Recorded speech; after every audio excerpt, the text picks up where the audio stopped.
Tonight, we descend into the mind of a man who walked hand in hand with the abyss, a man whose brilliance cut him open, a man who transformed pain into prophecy and loneliness into philosophy. Friedrich Nietzsche, not the caricature, not the slogan, not the misquoted icon, but the human being beneath the fire. If you're ready to explore a life carved by suffering, sharpened by doubt, and illuminated by terrifying truth, then like this video, subscribe to this channel, and step with me into a darkness that reveals more than it hides. Let us begin.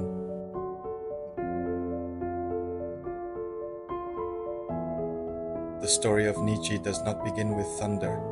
It begins with silence, a German village, a pastor's home, a quiet cradle carved from winter and grief.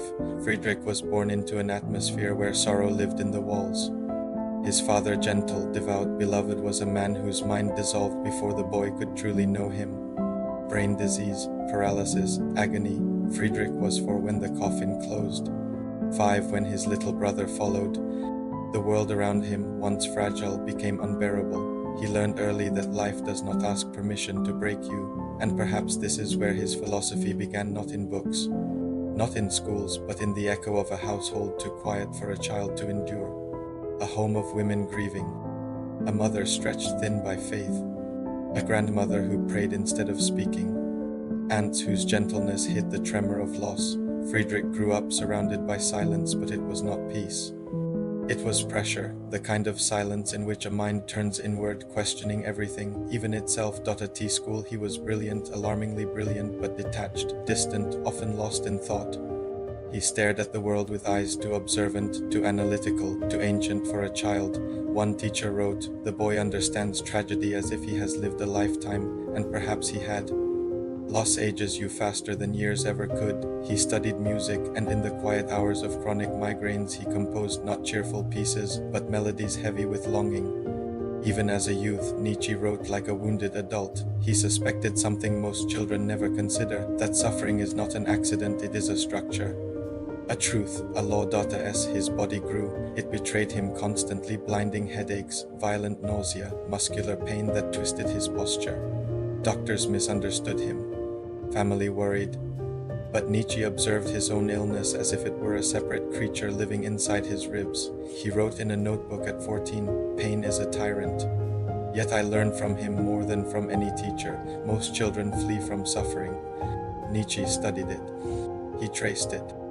He shaped himself around it like iron around a mold, and deep inside this young boy, quiet, polite, gentle, grew the earliest seed of rebellion, a rebellion against false comfort, against inherited truth, against any worldview too fragile to face the cold. In church he listened not for salvation, but for contradiction. He read scripture not with faith, but with analysis, where others heard commandments. Nietzsche heard questions, where others saw God. Nietzsche saw a mirror of human longing, and though he still believed partly, vaguely, desperately, a small fracture was already forming. One day his mother scolded him gently, "Why do you question so much? Why not simply trust?" To which he quietly replied, "Because trust is comfortable, and comfort is the first illusion." From that moment, Nietzsche began to drift away from the world others lived in into a second world, interior, stormy, mercilessly honest, the world that would one day produce, thus spoke Zarathustra, beyond good and evil, and the ideas that shook the foundation of modern thought. But he was still just a boy, shy, fragile, sensitive to light, and filled with a melancholy that felt older than his bones. His friends nicknamed him the Little Pastor, because they assumed he would follow his father's path, but destiny had other plans. Nietzsche was not born to soothe humanity, he was born to confront it. And confrontation begins with doubt.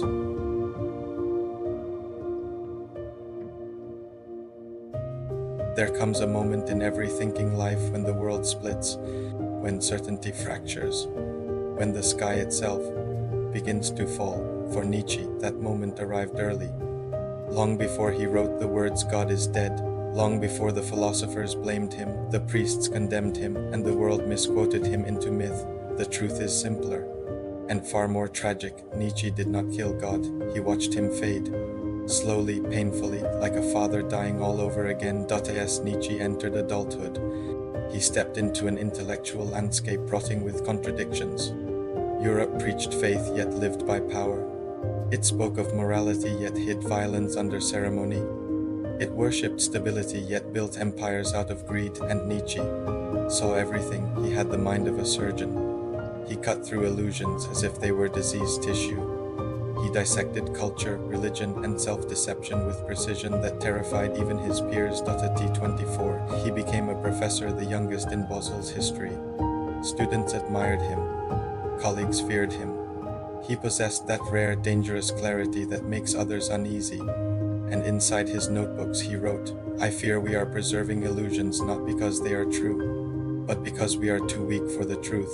Here lies the beginning of Nietzsche's war on heaven, not a war of hatred, but a war of honesty. He looked at God and saw a symbol humans built to protect themselves from their own fragility. He looked at morality and saw chains disguised as virtues. He looked at society and saw a herd afraid to think. Alone, religion, he wrote, had become a cushion, a narcotic for existential pain. So he asked a question most people are terrified to ask: what remains if the illusion disappears? This question turned Nietzsche from a devout young scholar into a philosophical revolutionary. He believed that to truly live, a person must confront the emptiness beneath belief and survive it. It is not God he attacked. It is the laziness of thought, the comfort of blind obedience, the fear of self-responsibility, the fear of becoming one's own creator. Then came the sentence that shook the foundations of Europe: God is dead, and we have killed him, misunderstood, weaponized, abused by those who never read him, misquoted by those who feared him. But Nietzsche's meaning was clear. The old moral world was collapsing. Humanity no longer believed in its own inherited truths. And now, standing in the ruins, humans faced a terrifying freedom. To create meaning, to build values, to shape identity, to sculpt destiny. The death of God was not a celebration. It was a eulogy, a warning, a call to responsibility so unbearable that many rejected it outright. Because when heaven falls silent, the echo is deafening. Nietzsche saw modern humanity drifting without direction, consumers of comfort, distracted by pleasure, numbed by routine. He wrote that the human soul was shrinking, not because evil was rising, but because courage was disappearing. Courage to think, courage to stand alone, courage to bear one's own suffering without anesthetic illusions. His health worsened. Migraines tore through him. He vomited from pain. He shook violently during lectures. Light burned his eyes. Sound stabbed through his skull, but Nietzsche kept writing. Suffering sharpened him. He once whispered to a friend, "My pain demands meaning, so I create meaning." This became the seed of one of his most powerful ideas: the will to power, not domination over others, but mastery over oneself. The force that pushes a person to transcend weakness, to rise even when broken, to shape chaos into identity. Nietzsche believed that humans are not made to obey. Humans are made to become, but the path to becoming passes through fire, not comfort, not conformity, not faith. Fire. He saw society demanding obedience. He saw religion demanding submission. He saw culture demanding sameness. And so Nietzsche wrote with increasing ferocity, tearing apart every illusion that prevented a human from becoming fully alive. The more he wrote, the more isolated he became. The academic world turned against him. Friends distanced themselves. His ideas frightened people not because they were cruel, but because they were truthful. Truth is a blade, and Nietzsche held it without fear. He wrote in his notebook, "I am not a man. I am dynamite." He knew his ideas were explosive. He knew they would cost him everything. And they did. He resigned from his professorship due to illness and disillusionment. He lost the life he thought he would live. He wandered alone through Europe, a philosopher in exile, writing books no one read. He was ignored, dismissed, ridiculed, but he kept writing. Because the truth inside him was louder than the world outside. He believed that humanity could be more, that we could overcome our limits, our fears, our inherited morality. This belief crystallized into the concept of the Bermensch, the overhuman, the one who creates values instead of inheriting them, a being forged through suffering, self-honesty, and relentless self-overcoming. Not a tyrant, not a ruler, but a self-creator, someone unafraid to stand alone in truth. Nietzsche whispered, "Become who you are," and in that sentence he captured the entire weight of his philosophical revolution. But revolutions have consequences. And the next chapter of Nietzsche's life would bring him closer to the edge of madness, not because he rejected God, but because he confronted the void God once filled, a void that stares back.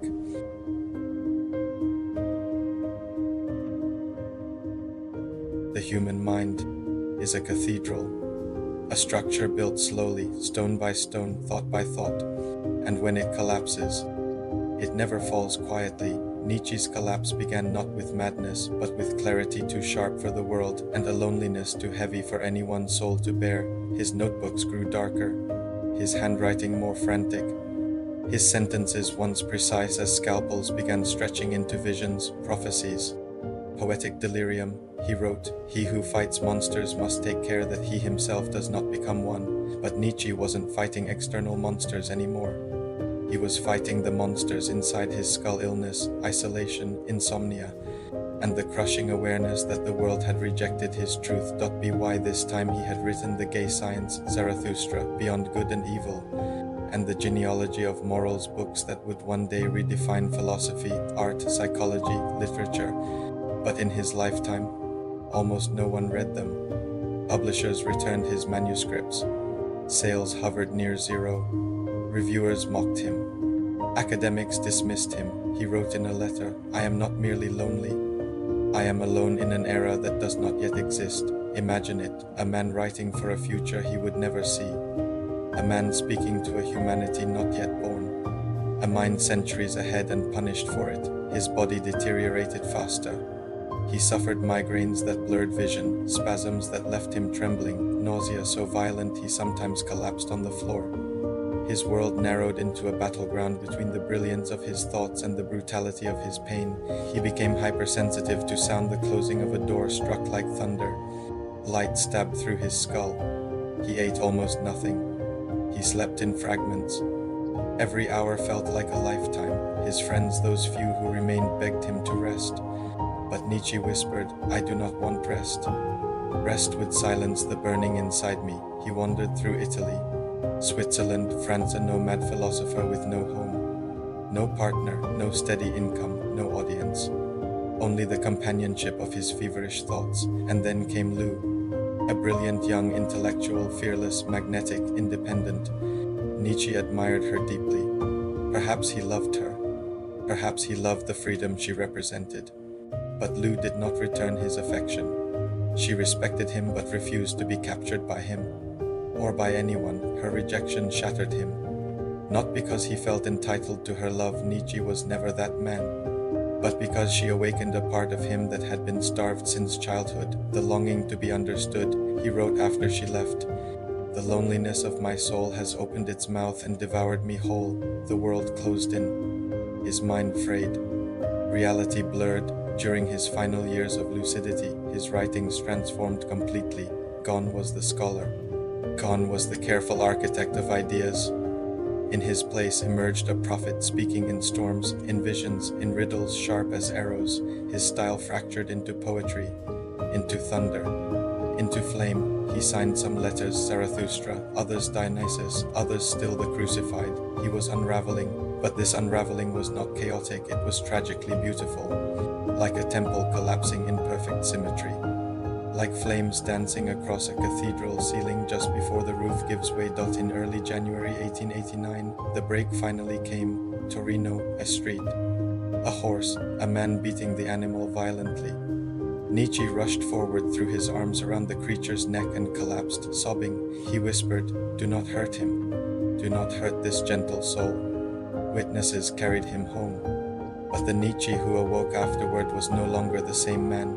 His sanity had dissolved. Letters poured from his hand, wild, ecstatic, deranged. Some beautiful, some terrifying, all stamped with the burning seal of a mind that had gone too far into truth and never returned. He wrote to Cosima Wagner, "Ariadne, I love you. Dionysus calls you." To Jacob Burckhardt, "I have seized all destinies. I am the one who speaks the truth." The world is transfigured. To his publisher, "I am God. "Watch me create worlds." His friends rushed to help. They found him euphoric, trembling, radiant as if lit from within by a sun too bright for his body to contain for the remaining 11 years of his life. Nietzsche lived in darkness, mentally absent, silent, sedated by care he could not recognize, his mother. Then his sister watched over him. He would sit by the window, often smiling faintly, as if listening to a voice only he could hear. And no more books, no more letters, no more ideas, only the shadow of a mind that once towered over the world like a storm god of thought. But here lies the tragedy and the miracle. When Nietzsche's consciousness died, his philosophy began to live. The world that rejected him began to accept him, interpret him, study him, misuse him, fear him, revere him. Artists, writers, psychologists, existentialists, revolutionaries of the spirit all found in his sentences a mirror they had never dared to face. Freud called him a precursor. Camus called him a prophet. Foucault called him the foundation of modern thought. Nietzsche's suffering did not destroy his legacy. It created it. He once wrote, "One must have chaos in oneself to give birth to a dancing star," and perhaps that is what his madness was. Not destruction, but the final burst of a star that had burned too brightly for too long.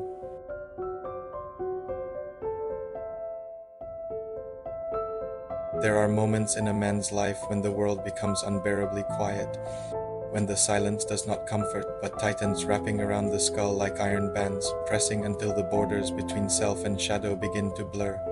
For Nietzsche, that moment stretched in 2 years. He had once written, "He who fights monsters must take care that he himself does not become a monster," but that warning, that prophecy was not for the world. It was for himself, because no one fought greater monsters than Nietzsche, and no one stood closer to their open jaws. Now, in the dimming corridors of his final winters, the monsters no longer disguised themselves as men or morals or gods. They appeared as they truly were, the shadows of his own thoughts, the echoes of his own brilliance turned violent by isolation. Nietzsche's mind, once a cathedral of lightning, began to flicker like a dying lantern. The body failed first, migraines like knives driven behind the eyes, nausea that twisted every breath into torture, a trembling that could not be willed away. Yet he wrote. He wrote anyway. He always wrote. He once confessed, "I am one thing, my writings are another." But that separation, that fragile wall between creator and creation, was thinning. Every book carved deeper into his psyche. Every revelation ripped away another layer of the self. His friends began to whisper quietly, cautiously, that Nietzsche was wandering too far from human shores, that he was rowing his small philosophical boat into waters no man should cross alone. But Nietzsche had never feared loneliness. He feared the ordinary. He feared the small, the timid, the obedient. He had said, "The secret for harvesting from existence the greatest fruitfulness and the greatest enjoyment is, live dangerously." And he did. Dangerously enough that his own mind became the cliff he walked upon. There was one person, one unforgettable figure whose presence haunted his life like a half-remembered dream. Lou Andreas, the woman who saw Nietzsche's soul with surgical precision. The woman who refused his proposal, and in doing so, carved a wound that never fully closed. Nietzsche did not fall in love often.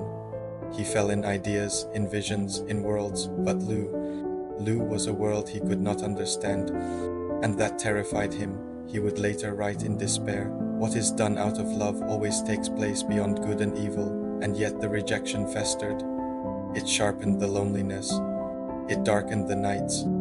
It made the distance between himself and humanity grow wider, until he no longer knew if he was walking away from the world or being cast out of it. Lou once described Nietzsche as a man who carried the abyss inside him. She was right. His final works, Twilight of the Idols, The Antichrist, Ex Homo, were born from a fevered clarity, a blaze so bright it nearly consumed him. He wrote not as a man, but as a force, a storm tearing through the foundations of Western morality, challenging its deepest convictions and exposing the soft, trembling core beneath. "I am no man," he wrote. "I am dynamite, but dynamite does not burn forever. It detonates," and Nietzsche's explosion was approaching. His letters grew stranger, signing them as Dionysus, or the Crucified, or simply Nietzsche Caesar. Reality was cracking. Identity was melting. The boundaries between myth and man were dissolving. What remained was a brilliance so intense that the human vessel could no longer contain it. In 1889, in the city of Turin, everything changed. The story, half legend, half truth, speaks of a man beaten by a coachman, a horse collapsing in the street. Nietzsche, seeing cruelty incarnate and something inside him shattered, he ran to the horse, wrapped his arms around its neck and wept. Wept as though all the suffering of the world was pouring directly into him. What broke in that moment was not reason. It was the thin membrane separating Nietzsche from the unbearable weight of existence. After that day, he slipped away into silence, into madness, into a darkness no philosophy could illuminate. His last coherent words, written shortly after, were addressed to a friend. Have I been understood? Dionysus against the crucified. It was not a farewell. It was a final flash of lightning from a storm already collapsing into night. Nietzsche spent the last 11 years of his life alive but absent, breathing but unreachable. His mother cared for him first, then his sister Elizabeth, who distorted his legacy, rearranged his writings, and shaped him into a prophet he never intended to be. He sat in rooms filled with fading light, smiling sometimes, staring often, speaking rarely. The great destroyer of idols became an idol himself, silent, immobile, misunderstood, and yet even in that darkness, even in that unbroken quiet, his presence continued to radiate something unnervingly profound. It was as if the ideas had escaped the man, as if the philosophy now walked the earth without needing its creator. Nietzsche had once written, "The higher we soar, the smaller we appear to those who cannot fly," but he soared so high that the world could no longer see him at all. At the core of Nietzsche's work lies a question, a test so severe that only the strongest spirit could bear it, the question of eternal return. Would you live your life, every joy and every pain, exactly the same, over and over, for all eternity? Could you say yes to the total weight of existence? Could you embrace not only your triumphs but your wounds, your losses, your solitude? Could you love your fate so completely that you would live it again forever? This, Nietzsche believed, was the final measure of human greatness. Not wealth, not power, not recognition, but the courage to affirm one's life without resentment. Amor fati, he wrote, love your fate, even the painful parts. Especially the painful parts, because suffering to Nietzsche was not a curse. It was a forge. It was the fire that tempers the soul into something impossible to break. And so, as Nietzsche descended into the shadows of his final years, his philosophy rose higher. Like a flame finally liberated from its lamp, wild, untamed, eternal. Nietzsche died in 1900. The century he helped shape began without him. But his voice, dark, challenging, prophetic, continues to echo. He warned us about the dangers of obedience, the seductions of morality, the temptation to surrender our will to systems that promise safety but demand the soul. He warned us about the hollowness of modern life, the counterfeit virtues, the comfortable lies. He told us, over and over, become who you are, not what society expects, not what comfort demands, not what fear permits, but what your deepest, most defiant self calls you to be. And that message, that fire, did not die with him. It waits for anyone brave enough to step into the darkness and listen.